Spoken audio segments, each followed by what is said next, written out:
హైదరాబాద్ మనతో మాట్లాడడానికి కుక్కట్పల్లి ఎమ్మెల్యే మాధవరం కృష్ణారావు గారు ఉన్నారు. అన్న ఏంటి హైదరా చూస్తున్నారు కదా, ఈ కాలనీ మొత్తం బయటకు వచ్చినాయి, పిల్ల జిల్లా అంతా కలిసి. అదే చూస్తూ ఉంటే చిన్నపిల్లలు కూడా నిజంగా బయటకు వచ్చి మనం సేఫ్ చేయమని అడుగుతూ ఉన్నారంటే అంటే ఒక ప్రణాళిక సిద్ధం. నేను అదే చెప్తా ఉన్నాను ముద్ద నుంచి కూడా. నిన్న మా దగ్గర ఒక బుచ్చమ్మని చనిపోయింది. అంటే ఒక అవగాహన లేకుండా హైదరాబాద్ ఎమ్మెల్యేని ఇన్వాల్వ్ చేయండి, హైదరాబాద్ ఎంపీలు ఇన్వాల్వ్ చేయండి, హైదరాబాద్ కార్పొరేట్ ఇన్వాల్వ్ చేయండి, ప్రజాప్రతినిధులను ఇన్వాల్వ్ చేయండి చేసి ఒక మీటింగ్ ఏర్పాటు చేసి మీ ఆలోచన ఏంటి, మీ పద్ధతి ఏంటి, ఏ రకంగా చేస్తామంటే ఆ లోకల్ ఎమ్మెల్యే, లోకల్ ఉన్నటువంటి కార్పొరేటర్లు కొద్దిగా ఏది ఇబ్బంది అవుతుంది, ఏది ఇబ్బంది కాదు అన్నట్టు ఒకటి చూసుకునే అవకాశాలు ఉంటాయి. రెండు ఏంటంటే మూసినది అనేటువంటిది ఇప్పటిది కాదు. ఇది ఏదో మన భారతదేశం వచ్చిన తర్వాత మూసినది లేదు. ఇది 400-500 సంవత్సరాల నుంచి మూసినది అన్నట్టు ఉన్నది.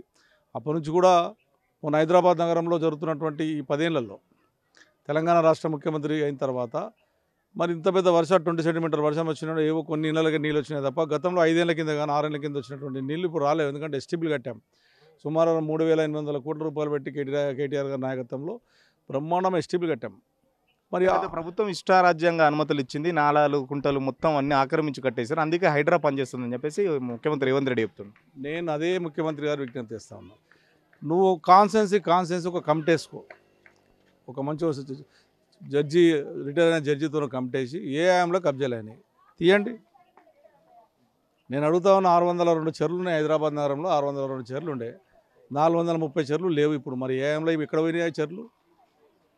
170 చెరువులను కాపాడింది మేము వచ్చిన తర్వాత, మా ప్రభుత్వం వచ్చిన తర్వాత 170 చెరువులను కాపాడి ఫినిషింగ్ వేసి ఉన్నదాన్ని శుద్ధీకరణ చేయాలన్నటువంటి ఆలోచన.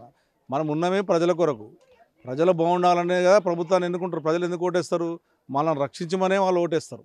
అది ప్రజలనే మనం ఇలా ఇబ్బంది పెట్టాలి, ప్రజలనే నాశనం చేయాలి, ప్రజలను పడేయాలి, మూసిలో పడేయాలని ప్లాన్ చేసుకున్నటువంటి ఆలోచన ఎవరికి రాదంటే నీకు అధికారం ఇచ్చారు కాబట్టి నీ ఇష్టం వచ్చినట్టుగా మేము అందరినీ కూల్చేస్తాం, చంపేస్తామంటే వాళ్ళు కొనుక్కున్నారు.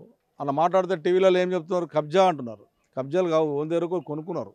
కొనుక్కున్నప్పుడు వీళ్ళు నిన్న నల్లజర్లో 3 నెలల కిందనే 500 గజాల రిజిస్ట్రేషన్ అయింది. మొన్న 4 రోజుల కిందనే ఒక దగ్గర చెర్ల రిజిస్ట్రేషన్. మరి నువ్వు రిజిస్ట్రేషన్ ఎందుకు చేసుకుంటున్నావు? డబ్బులు నీకు కావాలి, ప్రజల డబ్బులు కావాలి, ప్రజలను మోసం చేయాలి. ఇది ఆలోచన చేస్తారు. కాబట్టి ఇది ఇప్పటికైనా సుందరీకరణ చేయమని మేము కోరుకుంటా ఉన్నాం. కానీ ప్రజలకు ఇబ్బంది పెట్టకుండా, ప్రజలకు అన్యాయం జరగకుండా. సుందరీకరణకు సంబంధించి వాళ్ళ దగ్గర ఏమైనా డిపిఆర్ ఉందా? అసలు సరైన ప్రణాళిక ఉన్నది అనుకుంటున్నారు మీరు ప్రభుత్వం దగ్గర? ఉంటే కదా ఇప్పుడు నేను అనేది అదే కదా. ఎలక్ట్రా మీడియా పెట్టండి, ప్రజాప్రతినిధులను పెట్టండి, అవసరమైతే కొంతమంది సీనియర్లు జర్నలిస్టులు ఉన్నారు, వాళ్ళని కూర్చోబెట్టండి. మా ప్లాన్ ఇది, మా లెక్క ఇది. ఇప్పుడు ఇది ఉన్నది పార్క్ చేసింది మన జిహెచ్ఎంసీలో పార్క్ చేసాం. ఎవరు చేసారు పార్కు? వాళ్ళ ఇంట్లో చేసుకోలేదు, కాలనీ వాళ్ళు చేసుకోలే కదా. పార్కులు చేసుకున్నాం మనమే, ఉన్నదాన్ని కాపాడుకున్నాం మనమే. అది వెడల్పుకైనా లోతుకెళ్ళండి, ఏమవుతుంది?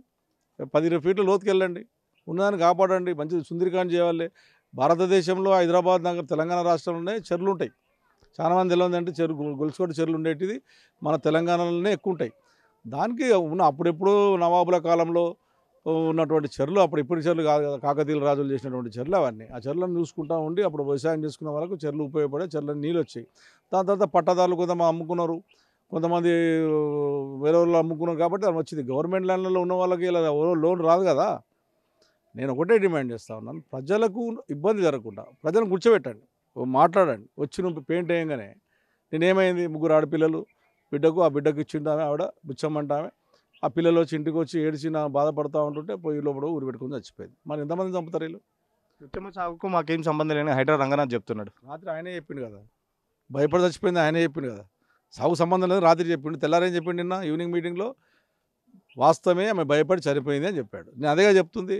మీరు చేసిన పొరపాటు ఏంటంటే ప్రజాపతిని ఇన్వాల్వ్ చేయండి. మాకు ఓట్లేసి గెలిపించారు. ఇవాళ మాకు ఓట్లేసిన ప్రజలు, మేము ప్రజలకు జవాబుదారులం. మేము ప్రజలకు చెప్పాల్సిన అవసరం ఉంది. మీరు సాటర్డే సండే వచ్చి మీద పడాలి, గోయాలి, తిండి తింటలేరు, అన్నం తింటలేరు, ఇళ్ళలో పండుకుంటలేరు, నానా ఇబ్బందులు పెడతా ఉన్నారు ప్రజల్ని.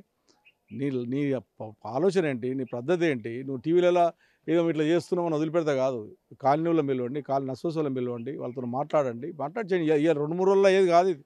నాకు తెలిసి మాట ఇప్పుడు స్టార్ట్ చేస్తే 20-30 ఇయర్స్ అవుతుంది ఇది కంప్లీట్ చేయాలంటే. ఇది రాత్రి చేసి ఆ స్కీమ్ల కొరకు ఇవాళ స్కీమ్లు ఇవ్వాల్సి వస్తుంది, ఏదో రైతు బంధు ఇవ్వాల్సి వస్తుంది, రైతు రుణమాఫీ చేయవలసి వస్తుంది, లేకపోతే 2,500 రూపాయలు ఇవ్వాల్సి వస్తుంది, పింఛను 4,000 చేయవలసి వస్తుంది. దాన్ని డైవర్ట్ చేయడానికే ఇది ఒక డ్రామా ఇది. ప్రజలు ఖచ్చితంగా చూస్తున్నారు. ప్రజలేం తక్కువేం కాదు. ప్రజలు మన ఇప్పుడు ఊపుకోడతారు, భయపడతారు, లేదా గవర్నమెంట్ ఉందేమని అవుతారు.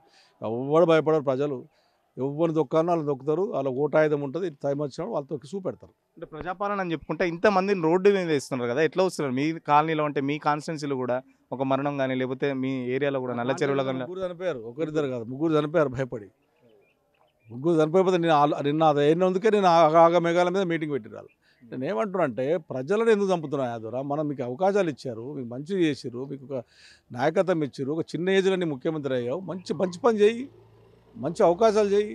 మేము 10 ఏళ్ళు పరిపాలించాము, నువ్వు మంచి పని చేసుకో, ప్రజల మానవాళ్ళు దగ్గర తీసుకో, మంచి పని చేసుకొని చేయగాని ఇది వచ్చి నుంచి 8 నెలలు కాలు బుల్డోజర్లు పట్టుకొని. నాకైతే ఒక అనుమానం ఉంది, ఇది బీజేపీ వాళ్ళు చేపిస్తున్న హైడ్రామా ఇది. ఎందుకంటే అలా బుల్డోజర్ పెట్టుకున్నారు, సుమస్కృతి ఉంది, వాళ్ళు మాట్లాడితే బుల్డోజర్ మాట్లాడతారు వాళ్ళు. ఎందుకంటే ఉత్తరప్రదేశ్లో ఎవరు పెడితే ఆ బుల్డోజర్ తీసుకొచ్చి పెడుతుంది. బీజేపీ వాళ్ళ బుల్డోజర్, కాంగ్రెస్ వాళ్ళ బుల్డోజర్, ఇద్దరు బుల్డోజర్లు పెట్టి ప్రజల్ని ఇబ్బంది పెడతారు. తెలంగాణలో కూడా బీజేపీ బుల్డోజర్ పాలన నడుస్తుందని ఎట్టి పరిస్థితుల్లో ప్రజలు భయపడరు. ఓటు వచ్చినప్పుడు, టైం వచ్చినప్పుడు సరైన బుద్ధి ప్రజలు ఈ రేవంత్ ప్రభుత్వానికి చెప్తారని చెప్పేసి చెప్తున్నారు. హైడ్రా గురించి ఎవరు ఆందోళన చెందాల్సిన అవసరం లేదు. పార్టీ ఆ హైడ్రా బాధితులకు అండగా ఉంటుందని చెప్పేసి కూకట్పల్లి ఎమ్మెల్యే చెప్తున్నారు. కెమెరా పర్సన్ రాజుతో సురేష్, సిగ్నల్ టీవీ, హైదర్స్ కోట నుంచి.